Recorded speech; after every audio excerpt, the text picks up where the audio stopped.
Pitong buhay na naman ng NPA ang nasayang habang siyam na matataas na kalibre ng armas ang nasamsam sa panibagong engkwentrong naitala nitong linggo ng umaga Hulyo 27 sa Barangay San Mateo, Uson, Masbate. Alas 6 kaninang umaga nang makasagupa ng tropa ng 2nd Infantry Battalion ang mga rebeldeng kabilang sa KLG South, SRC-4 BRPC na tumagal ng 30 minuto.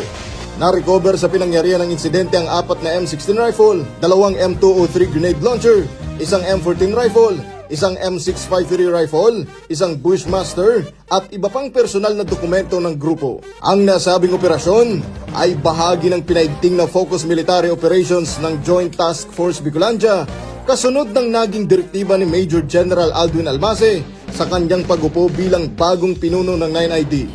Kaugnay nito, muling nanawagan ng pamunuan ng 9ID sa lahat ng natitira pang miyembro ng CPP, NPA, NDF na sumuko na lamang at makipagtulungan sa pamahalaan upang tuluyan ng makamit ang kapayapaan sa rehiyon. Hindi umano engkwentro ang pangunahing solusyon ng 9ID sa problema ng insurhensiya, kaya't patuloy ang kanilang panawagan sa mga natitira pang miyembro ng NPA na magbalik loob sa pamahalaan at samantalahin ang mga programang iniaalok para sa kanilang pagbabago buhay.